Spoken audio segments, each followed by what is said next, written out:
Featuring D'Addario's proprietary NY steel wire and our impossibly thin protective coating, XS Electric lets you bend further and play longer with a sound that stays timeless.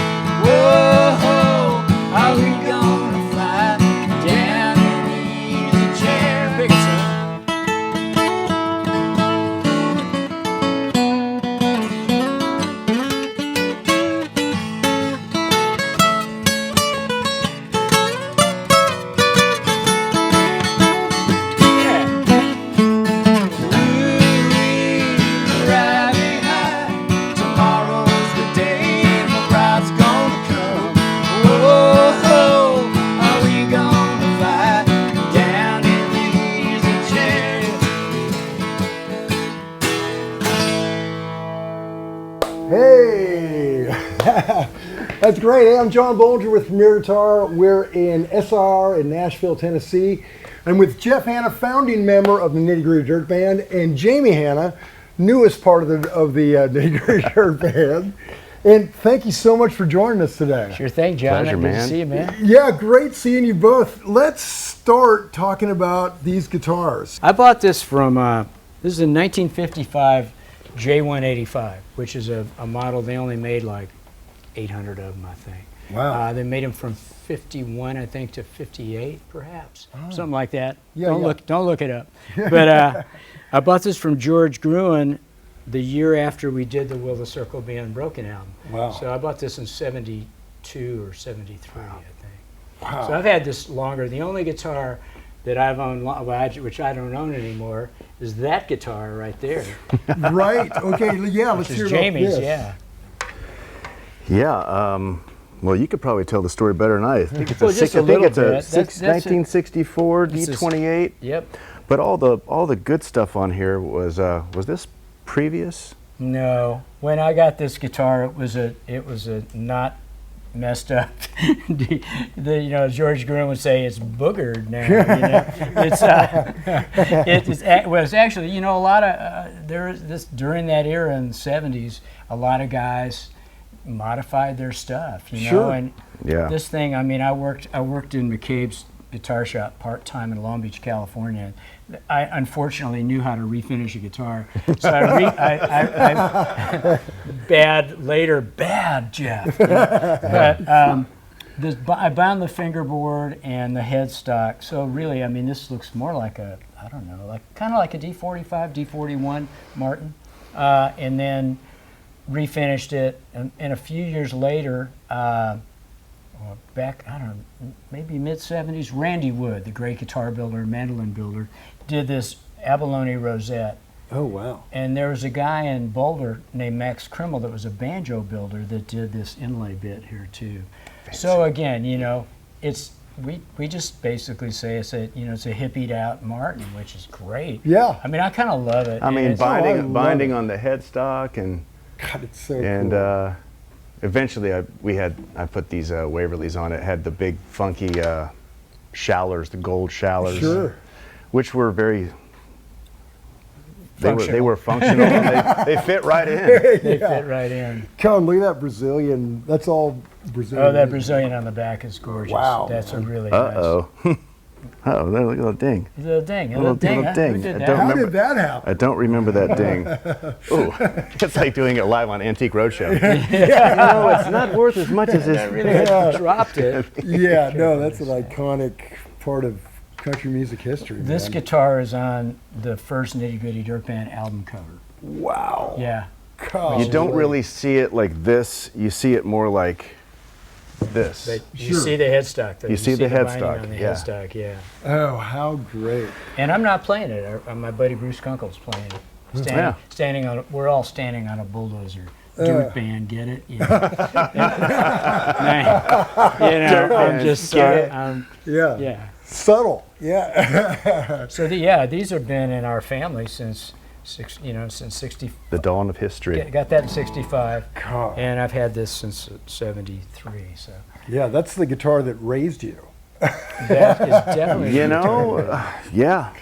Yeah. And yeah, it was like the first real acoustic guitar. God, You know, it's a good one to start with. Yeah, Man. it's had some yeah. work done on it, but when I first got it, the action was like, Right. ooh. Build your strength, boy. But, Like pull-ups, That's push-ups. so great. That's so great.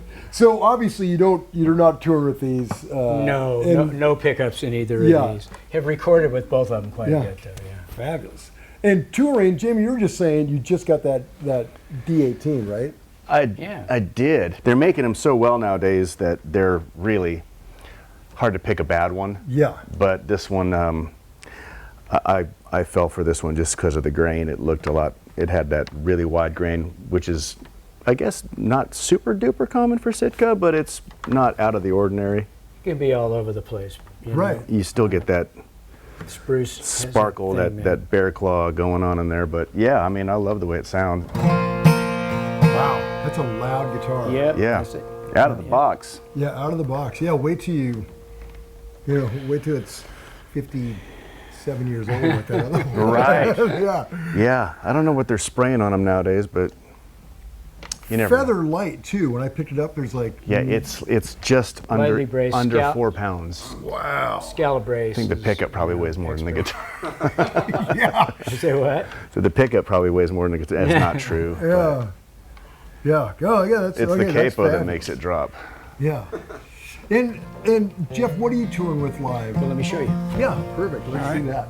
Now, I just got this recently. This is a. It's a new guitar Sorry, guy. don't go away. This Yeah. is a. It's called an LG2 Western. It's Oh, actually cool. Nathaniel Rateliff came up with this design. It's like a 50s LG2 with a country western neck on it. Oh, how cool. So instead of usually a LG2 has a plain no binding dots and no little crown there. So it's like they yanked the neck off a Southern Jumbo or a country western and put it on here. It's got an Adirondack spruce top, which is really cool. And the little guy is Beautiful. like, it's got. What I like about it is I've gotten to wear and tear on the joints. My shoulder doesn't like dreadnought guitars anymore. So reaching around. Oh, like right. that. So a little shallower body, smaller body is like, man, fits me, Yeah. If I yeah. put a J200 on, I look like little Jimmy Dickens. It's like I'm hiding. I can hide behind the guitar. Thanks. All that. God bless him. I love Jimmy Dickens. Yeah, that's great. Okay, so that's basically the live rig. That's the studio rig. Right. Now let's talk about your electric rigs. Absolutely. You want to start with Jamie? Yeah, Jamie. Let's start with your stuff. Okay, so Jamie, what do you got here? I have here a Duo Jet.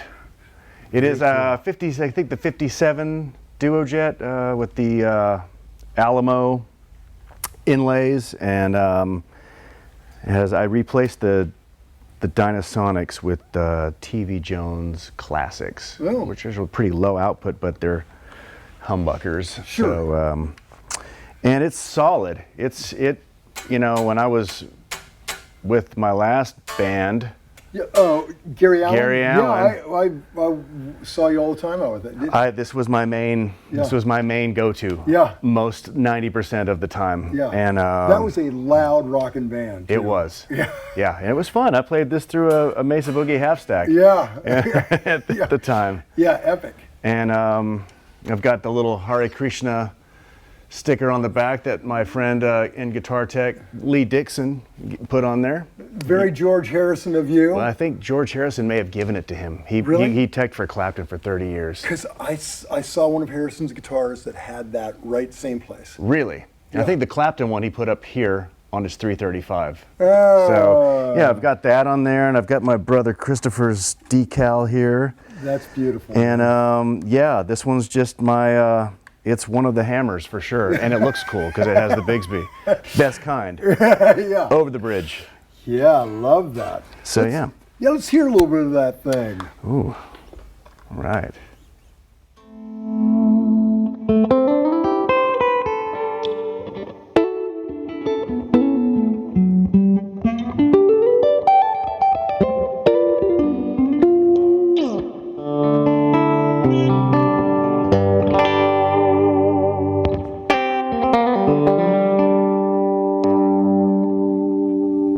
Yeah. That's great, man. Yeah. Yeah, love it. Okay, so that's kind of your main, is that where it starts usually? This is not my main right now. Yeah. This one fills about 25% of the show. Okay. As far as electrics go. This is my main. So this, I actually found this online when I had my duo with my cousin Jonathan. Yeah, when you guys are on DreamWorks. Yeah, it was DreamWorks and then Universal and then the Street. Yeah. Great, great. The act, Nashville though. way, right? Yeah, the Nashville way. So yeah. I found it online and I kind of fell in love with it just based on the color and the vibe of it. I also wanted this pickup because it gives you that Les Paul thing Right. in the neck position.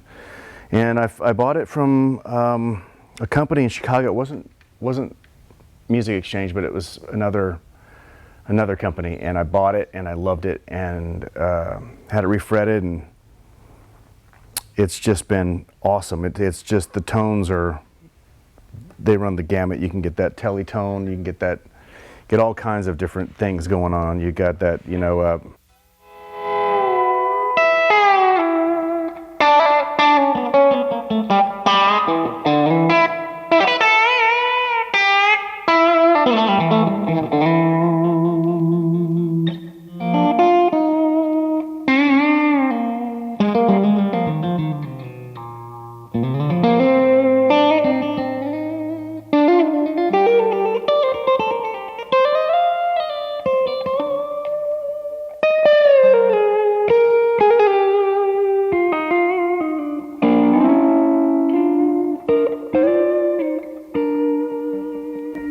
That's killer, man. There's so many voices. Yeah, there's a lot of tones in there. God. What year is this? Well, it's a 73 technically with the serial number, but the next 72, it was marketed as a 72. And I thought, it's a birth year. Yeah. Giving away my age. That's great. That's And then I got it and it's like, oh, it's a 73. But the pots, the neck, a lot of the parts inside are 72. Sure. Just pull off the... Oh, yeah. But yeah. Cal, yeah, you're right. That neck pickup is just a secret weapon. The Seth Lover, man. Yeah, it's got its own thing. It's got that, just, it's big. Yeah.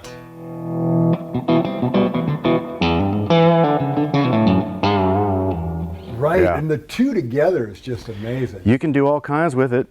So all is kinds that of where you tones. live for the most part on this one?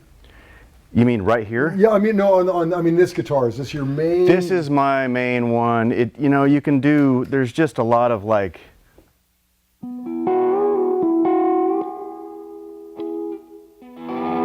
that's a little dirt right there. Yeah. But,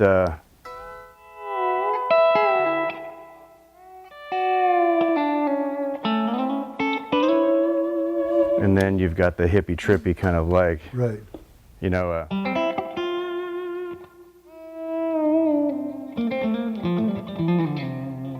Yeah, that's great. That's great, man. So, Jamie, amp-wise, okay, I remember seeing you with the half stack. You're, Right. You're down considerably. Yeah.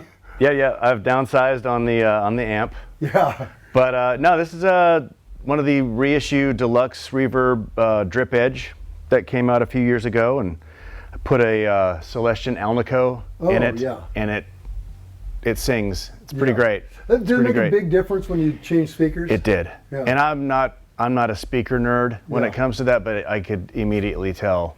That's the Larry Carlton thing, I think. The Deluxe with the Yeah. Celestion. Yeah.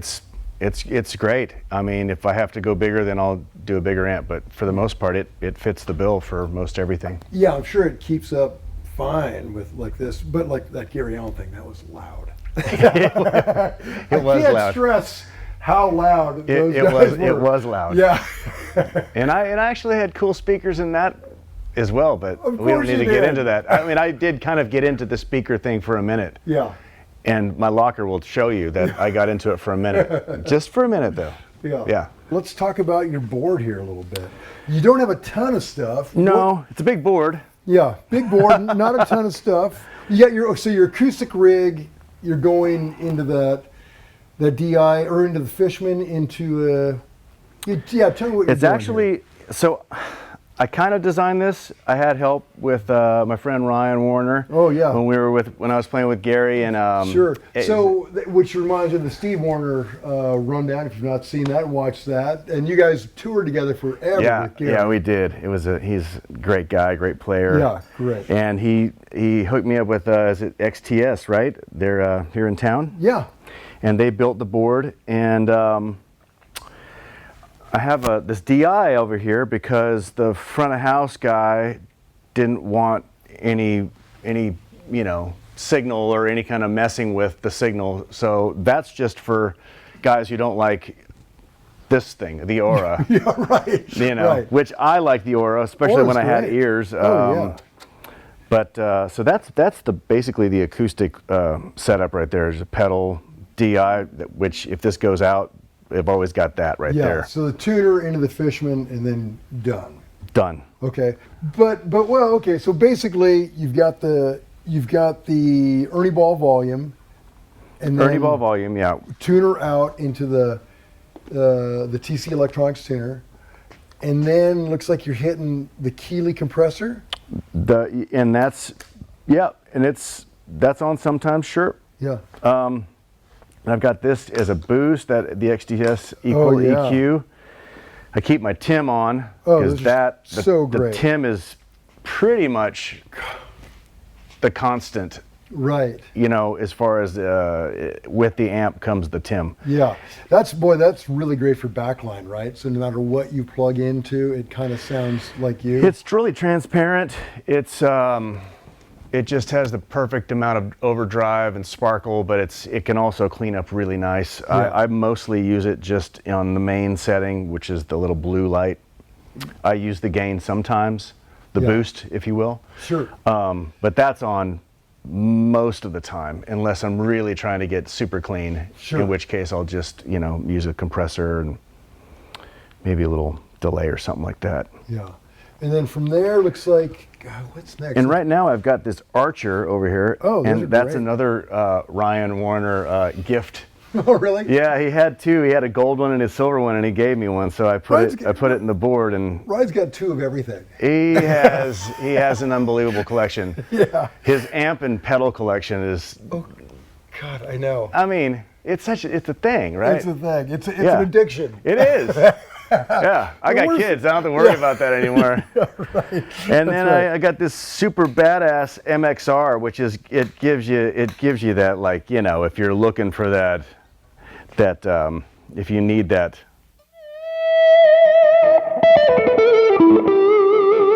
Just if you need that, just to piss somebody off. Right. But and that's a nice versatile pedal too. Yeah, that's great.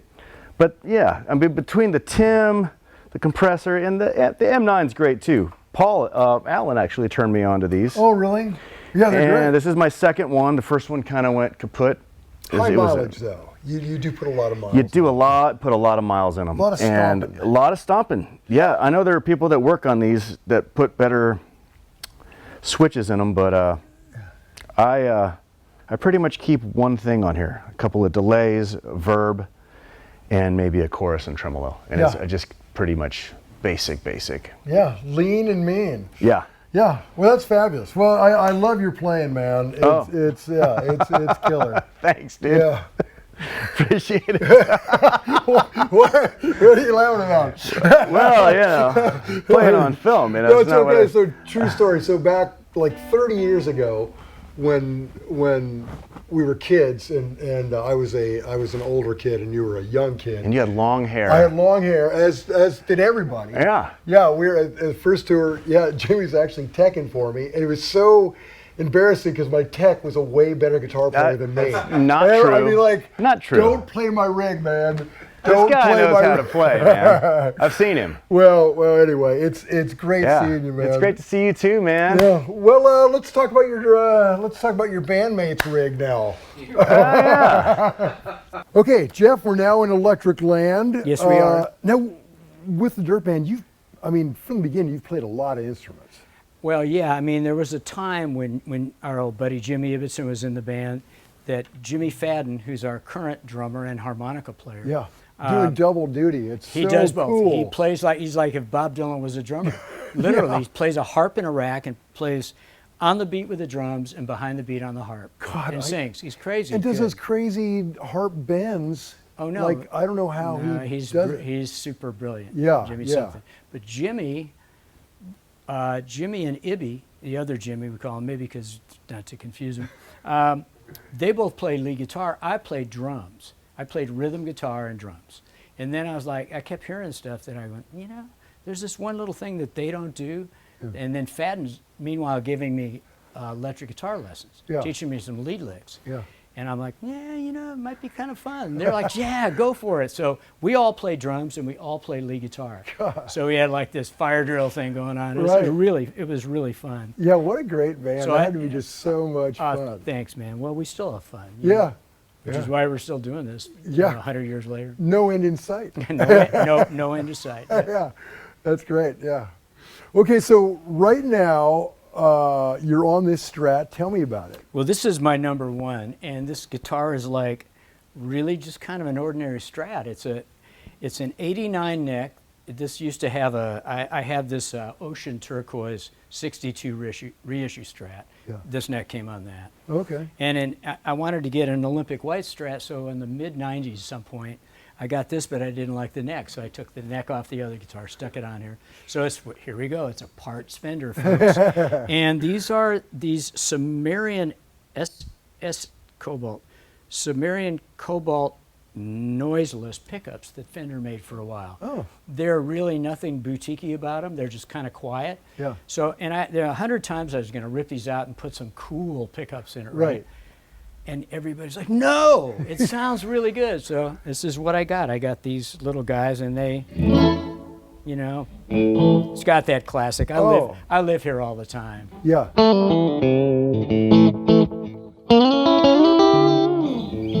That's the perfect Strat sound. It's yeah. it's real stratty, but it's great because you can. Sometimes in the show I'll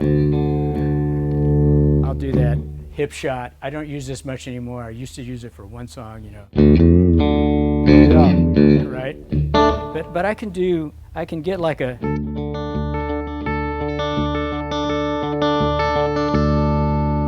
cool, clean finger picking without the work of an acoustic. Sure. you know? Yeah. And then Yeah. crank it up if I want to, you know. It's just What's going on with the nut on that? Oh, this is something my buddy Joe Glazer did. They call it a shelf nut sometimes. It's basically, it's intonated. Yeah. Like that Buzzy The Featon. Buzz Featon thing. Buzz yeah. Featon thing, yeah.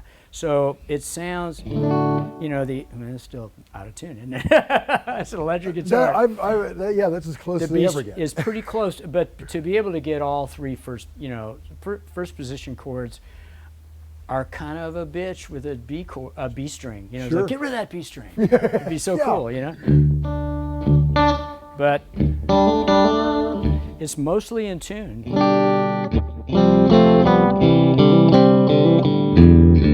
Yeah, that's great. Now that's classic Strat, and then you throw the Tim in, and Jamie has a Tim as well. as Oh, you yeah. know. Yeah, but I had mine first. And I should say, but before I had mine, James Pennebaker, our buddy James Pennebaker, Oh, yeah, of course. was at Fender for years and played with Delbert McClinton's band. Yeah. Great musician. Said, man, I got this pedal that makes every amp sound better. And I'm like, oh, come on, yeah, that sounds like a pitch. He has nothing to do with these. Yeah. He just said, he encouraged me to reach out to Paul Cochran and get one of these, and man, same deal. It's like,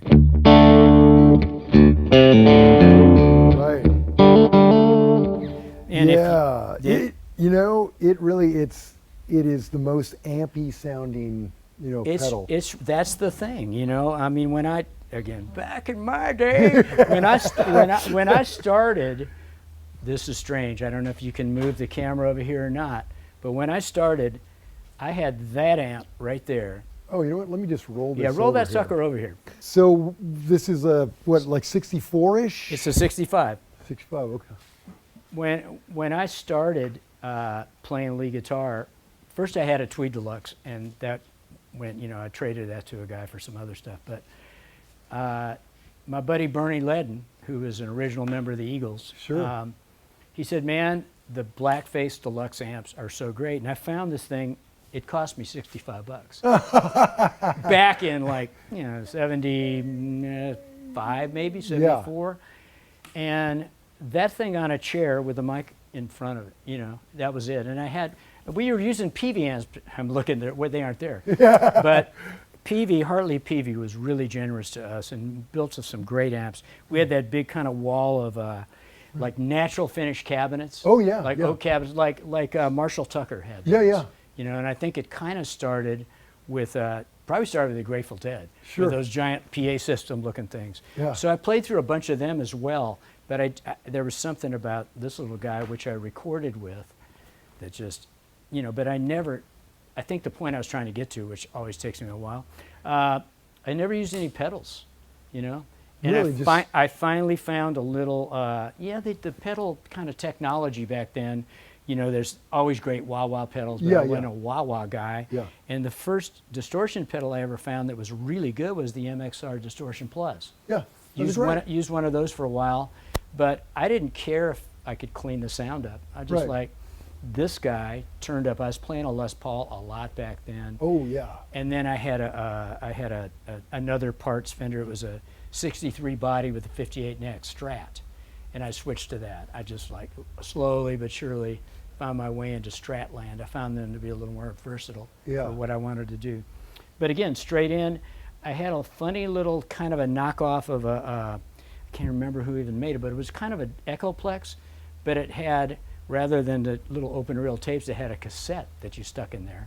Really? I'm a Univox or somebody, I can't remember, but Dad gave me a little bit of that stuff, Yeah, well, actually, let's before we cover the rest of your guitar, since we're kind of talking about effects, let's move this out of here.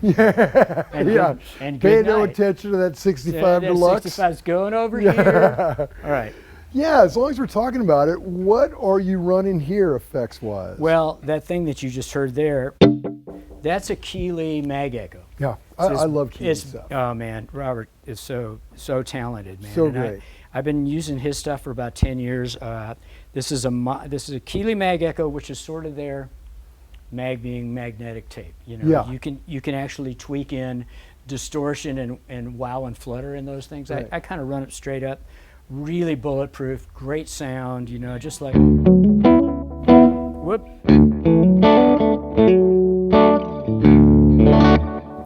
Dig that. That's on a lot. Yeah, that's great. This guy here is the. Oh yeah, the Boss Tremolo. Did he mod that? That's a Keeley modded TR2 the as well. blue light gave it away. Yeah, and what he does is he gives you there's an extra function to the level, so you can match. It's easier to match your bypass level with that pedal than it was from the factory. Right. Yeah, the factory ones had that kind of glitch where you'd lose some. Yeah, you'd lose a little level with it, so you have to add another, whatever. This guy, which I don't use a lot, but I really like it, my buddy Guthrie Trapp, who's one of the great guitarists ever. And we have a rig rundown on him, so man, he's check that out. so great. He designed this pedal with the J Rocket guys. Okay, yeah. And who make the Archer, as a matter of fact, I Right. believe. But this thing is really a smooth.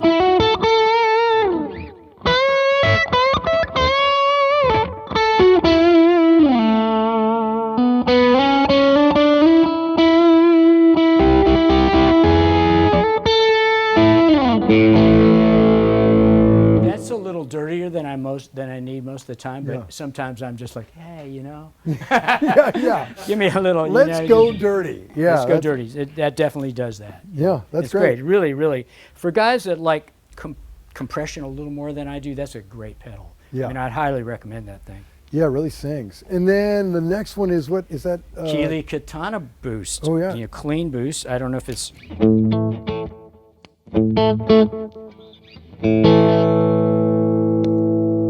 Just does that. Let me see if it needs to go up just a little bit. So a lot of times if I want to, again, back to that sort of cleaner Strat sound.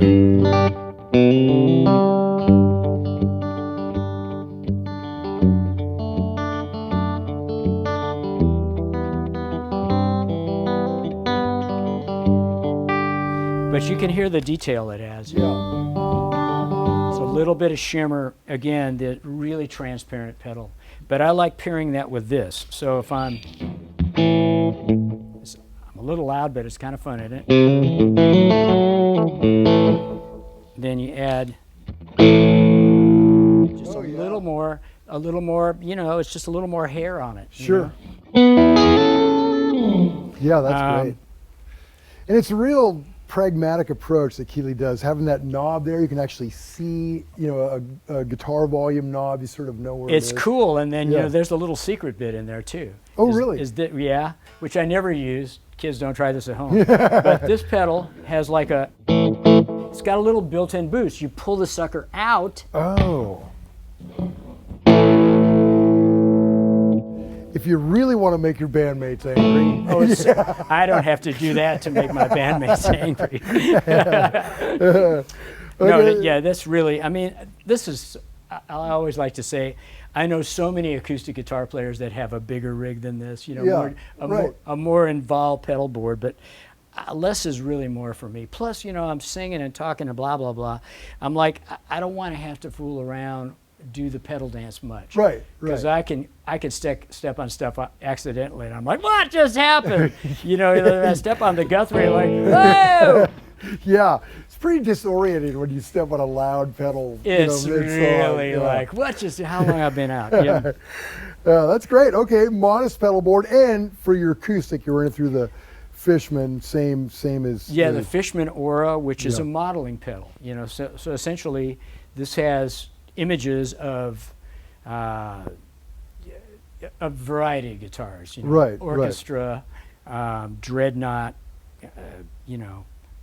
Like a parlor-sized guitar. So you just dial it in to the body shape of your guitar. And I run it with about half pickup and half that. Sometimes 2/3 pickup. Oh, I didn't realize but it just gives it kind of choose. There's a blend. Great. There's a blend, yeah. Cool. And I just got something else. Can I show you? Yeah. I got to go grab it here. Hold on. Yeah, of course. Our friends at LR Bags came out with this last year, I believe. It's the voice print DI. Oh, yeah. So what this little guy does, I mean, it's like, it's a ham. No, this guy is, you take your iPhone and you record your acoustic with your iPhone in a very sort of detailed, conceptual way that there's a video that accompanies it. So you put that image into here. And then you blend it with this little voice. So so far I like this a lot. I've not tried it out on the road a lot, but my buddy Trey Hensley, who's a really great acoustic guitar player, and our friend Daniel Donato as well. Oh, yeah. Those guys were opening for us last year, and they were both playing big box Martins like Jamie's D18. Yeah. And I'm like, where's the microphone? And they were like, no, man, this is this little voice print pedal. So the technology is catching up. I mean, I will say, as a guy that started on acoustic guitar and always like, I was such a snob about it. I didn't even want an electric guitar until I got one, and then was like, whoa. That's loud. But electrics, you know, it's always been, the technology for electrics and amps has always been there, right? Sure. Same old deal, just turn it up. Yeah. With acoustics, it's like, put a mic on it, put a mic inside of it, you know, put all this stuff, and you can get a pickup that, you know, it's been a long time since Ovation came out with a really great piezo pickup, you know, that didn't feed back, and it sounds great, but it doesn't quite sound like, you know, when you got the phones on in the studio, and that amazing sound that you're hearing back in there. Yeah. This is getting close, you know. So I love this, you know. I mean, again, the Fishman's great. This thing, I'm all about this. I can't wait to go out and, you know, put this through the PA. That's what it sounds like. Very cool. Thanks, man.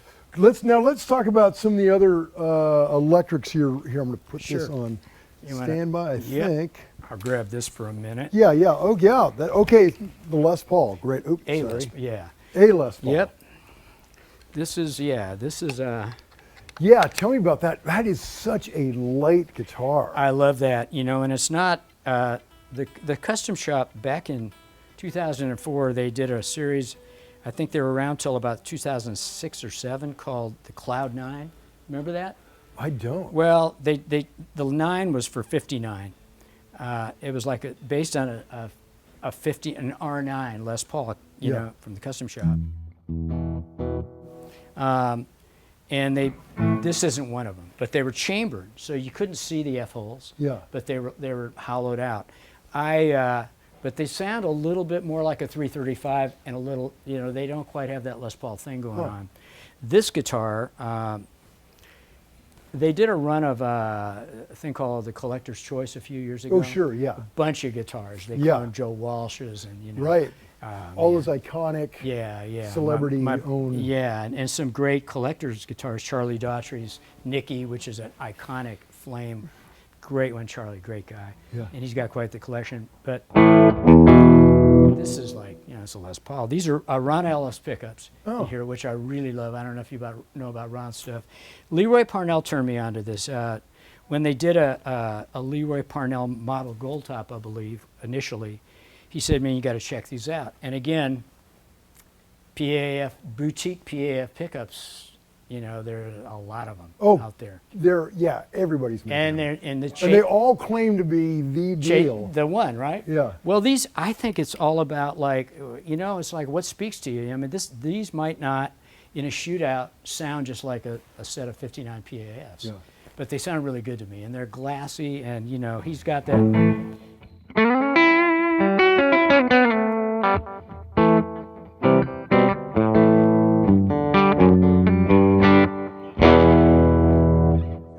That's with no distortion. I mean, that's great. When you add a little.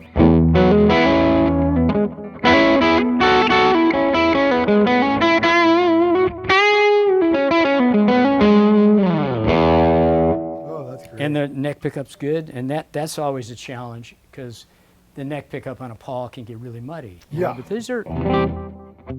Yeah, that's true. It's like Somebody told me a long time ago that I think it was I read an article. Interview with Dwayne Betts, Dickie's son, you know, and he said, you know, Dad always lived on this, and Dickie, one of my favorite guitar players ever. Oh, man. He always lived in the middle position, so you get that,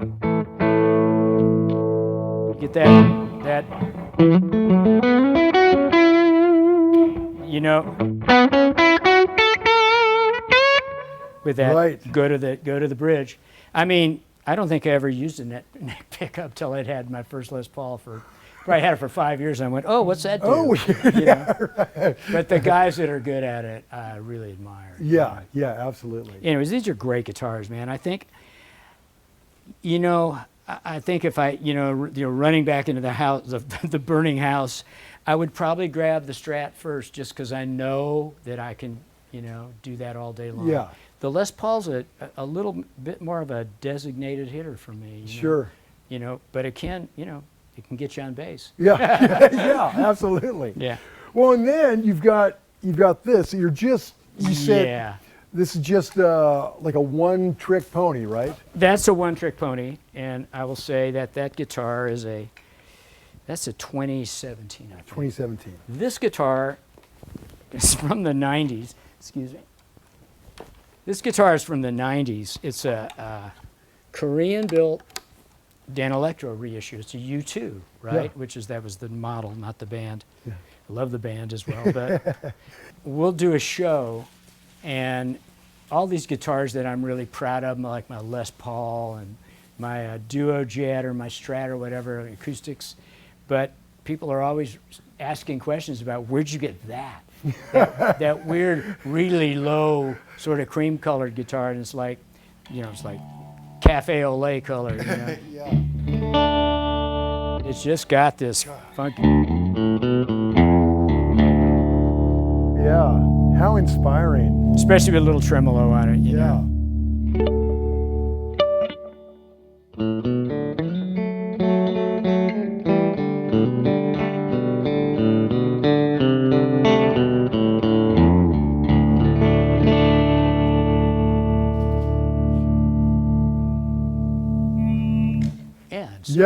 Yeah, fabulous. You can hear without the amp too. Yeah, it's amazing how these are great. that is. And I mean, this guitar cost me, I think, $126 or something. So I mean, that was new. It's great. No, really. I mean, they're great. They're still making these Danelectro reissues. Are really cool. But I love this one. It's just, you know, I think I bought it to which I've done this for a ton of guitars over the years. I need a guitar to play slide on. Yeah. So I never play slide on this. But the open tuning bit is cool, and talk about light. Try that thing. That's great. Now, there's nothing. There's there. nothing in there. It's Formica, It's like, where do you keep your silverware? And Hey, and amp-wise, yeah, tell me about this. So this is Peter Stroud's company, right? That's Peter Stroud's company, yeah. So this is a 65 SoHo model. Peter Stroud and our friend Dan Boole got together and started the 65 amp company back in, how long has it been? Probably like 15 years ago. About 15 years ago, yeah. I want to say the early aughts, maybe. Yeah. I bet I've had this amp, I don't know, 2007 or 2006. Wow. I was using, again, going back to the PV amps, which were great and they still are, but I was using a PV vintage, I guess it was a 410 vintage, right? Yeah. And we had a backline gig and they brought in a Fender Bassman reissue and I kind of went, I kind of like that, And I started on that, and then we had another backline gig and a Matchless showed up and I really like that. What's so different? And somebody said, well, it's kind of a AC30 thing. Yeah. And at another backline gig, a lot of gigs where my amps didn't make it, and it was a British reissue AC30, one of the ones that didn't, start flaming out in the middle. Yeah, right. And man, that sounded so good. So I started doing research, and I wasn't crazy at that point about the Voxes they were making during that era. This is probably 10 years ago. And, before I got this. So 2005, let's call it. And I started doing research, and I started talking to a bunch of guys around town, and they were like, man, you got to talk to Dan Boole. And they gave me Dan's number and said, check this out. It's kind of an AC30 platform, right? And I got this. He sent me this thing, and that's the coolest looking amp. Oh, yeah, I love it. I love it too, and it's so groovy, and I love these vents and I know. So this is a 20-watt head, which is way enough. I mean, as you can see, I'm on 2 right now. Ton of headroom, really great. But it's a 212 cab, but because of our, the level we play on stage is not Gary Allan level. Yeah. It's not even 1970s Nitty Gritty Dirt Band level, Yeah. Or 1990 level when I was playing through those big PVs. This thing has 212s in it. It's got a blue Celestion, and it's got a Celestion Heritage Gold. Those beautiful, great speakers. That's what that guy is. The Celestion Blue over here, which I turn on once again when the band leaves stage. I'm like, there's a little ohm load switch on the back that Todd Sharp put in there, and it also turns the speakers from 112 to 212. Oh, that's great. Yeah, but you have to shift the ohmage, But gosh, that thing. So this is really kind of like a Deluxe. Yeah. So it's a 20 watt amp with 112, but it's bold. Yeah, that's great. Now, so this is all great, but I know that you brought that very special guitar. I did. Should we do the big reveal? I want to see this thing. Okay, all right. Okay, so Jeff, this is your iconic 1960 Les Paul. Yes, it is. Yeah. That's what I hear. Well, yeah. Tell me about when you got it. Tell me about the whole crazy journey. A long time ago, in 1967, the guy that was managing us, a guy named Bill McEwen, managed a band called The Hourglass, which was Greg and Dwayne Allman. Sure. So I got to know those guys really well. In fact, I think Dwayne was the first guitarist I ever heard that really was like, whoa. Right. Especially in a room, Yeah. I didn't see Jeff Beck this close, Yeah. But we'd sit around and play, and I'm like, dang. Yeah. It just gave went from that, gotta play an acoustic guitar thing to I think I need something like that. And he was playing a Tele with a Strat neck on it back then. Oh, that's he hadn't right. gotten into the Les Pauls. Years later, I had a TV Junior and some other guitars, but I didn't have a full Les Paul, 2-pickup Les Paul yet. And I had a custom. I had a 56 custom that I bought in Denver. Great guitar. Great guitar. And I went to see, this is the only time I saw the original lineup of the Allman Brothers, and it was, I think it was Mississippi State University. We had a day off. My memory is not totally working on this. I thought we opened for them, but I can't find anything to document that. Yeah. But Jimmy and I and the other Jimmy, Ibby, went to see them play and sat in the front row and just like. Right. And they were loud, and the best kind of loud. Oh, yeah, yeah. And I hung out with Dwayne afterwards, and he was like, hey, my nickname was Duffy back then. That was my childhood nickname. Hey, Duffy, how you doing? I'm like, hey, man. I said, man, that's a beautiful guitar, because he had, I don't think he had the Dark Burst. I think he got that in June. This is 1971. So this would be we played with them like the Sunburst. The first Sunburst, though. Yeah.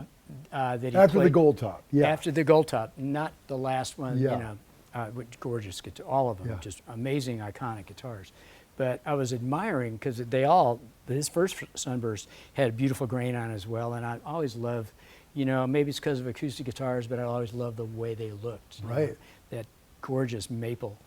And I said, that's really cool. I said, yeah, I got a Les Paul. He said, what'd you get? And I said, well, I've got this, you know, black custom. It's a 56. It's great. He says, yeah, those are fine, man. He says, but you got to get a guitar with humbucking pickups.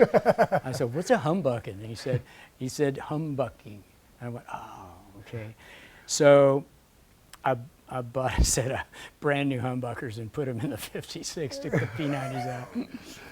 Yeah. So I know, and I played that guitar for a while, and a couple years later I met a guy that was playing a club in Colorado, and he had this. And I said, man, you be into selling that thing? He said, yeah, I like it. I've been playing it a couple of years. And he wasn't crazy about it, though. You know, I'm good, the wheels are turning, because you never saw them. Right.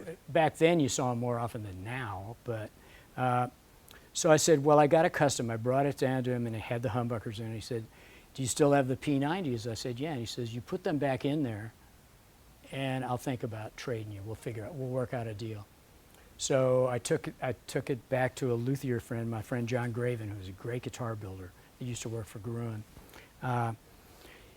He put the P90s back in it, and then I showed up with the P90s and a Tweed Deluxe amp. A Tweed Deluxe, not a twin. Yeah. And the guy said, done. I'll trade you. So, and at the time, honestly, the custom was worth just a little more than the Sunburst. Oh, I'm sure. Yeah. Because it was the fanciest Les Paul Yeah. you could get. Well, and back then they were used guitars. They weren't like this. They weren't the Holy They Grail were yet. used guitars. They were not. The word vintage didn't go with anything. Yeah, You yeah. know, wine maybe. Yeah, right. Which right. I didn't care about either. Yeah. But yeah. So I got this, and No, was it already kind of that honey burst? I thought I saw old Dirt Band pictures where it had some red in it. I had a red one as well. Oh, okay. You know, so embarrassment of riches. I got this, and I played it for a while, but I couldn't keep it in tune. Oddly, it's just guitars. There's a mojo with every guitar, Sure. right? So I wanted to get another one, and I was.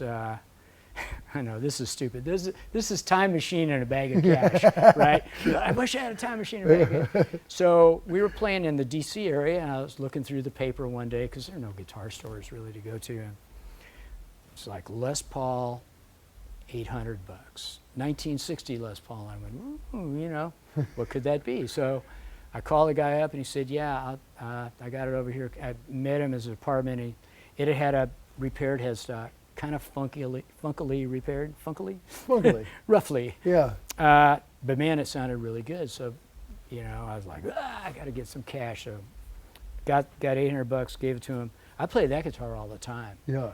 And that must be the one I saw, because it that's had the one you saw. a true and it cherry had a burst. very different, very red. It was that midway through 1960, they quit using the same kind of aniline dye. It might have been the filler. I'm Yeah. sorry, this is geeky guitar stuff, but We hey, love geeky this is guitar where we stuff. live, right? Yeah, So the late 60s, which usually also had like the reflector knobs. Yeah. So they had the little, you know, they weren't the regular, they were the bonnet shape, but top hats. And, but otherwise the same thing, skinny, this is a really skinny neck. yeah. And I like that because I got little paws. So I got the guitar, played it all the time. and I had them both out on the road for a while. Could and you then, imagine you know, touring with two 1960 Les Pauls? No, I know. And I was, you know, my first wife, Jamie's mom, and I wanted to buy this house in Evergreen, Colorado, and it was like first house. You know, it wasn't a rental, and I really needed $1,000, so I sold the red one to George Gruner for $1,000. You know, I needed that money like next week we want to close on it. You know? Yeah. So, and about 2 months later, I'm touring with this guitar and it got stolen. Oh no. Yeah, and it's too long a story to tell, but I got it back, obviously. Yeah.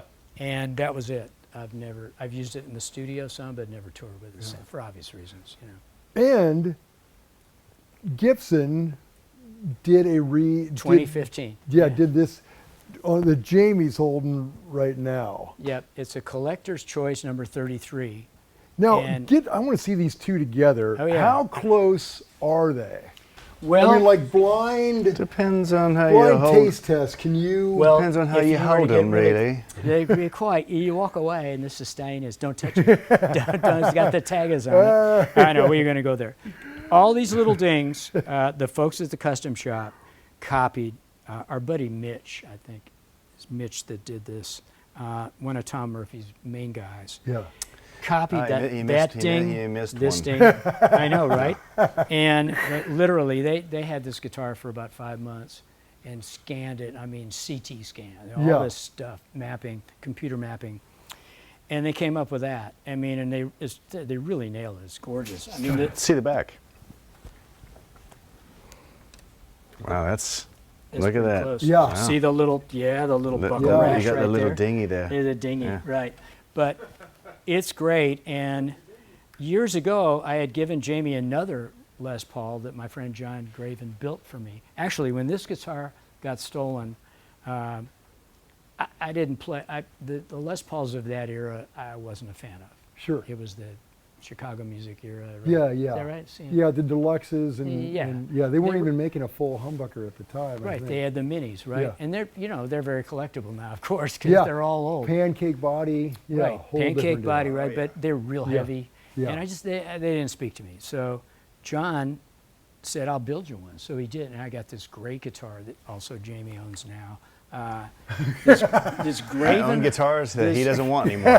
So It's, I do. You know, and if we had the time, I'd get that out. But you know, great carved maple top, same deal. Yeah. And again, back then, PAF pickups, real ones. You know, I bought a guitar and just poached them. Sure.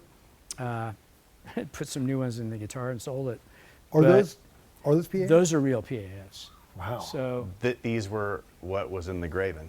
Oh, really? these are what was in the Graven. And when he got this, I was like, man, You got to do it. You got to you do got it. to do it. You gotta- I yeah. just need to do the caps now. And Yeah. honestly, yeah, you do You need to do because the caps now. Or the yeah, caps. and Gibson's Not the caps, the caps. Gibson's latest version of the Bumblebees are really good. Yeah. I mean, they're Oh, they're doing amazing work. They're constantly up in their game. You know, Yeah. the Murphy Lab is amazing. Yeah. Matt Kohler over there is really great. Yeah, that's a great team. they've got It's a right now. great team, you know. Huh. But yeah, these are. I played that.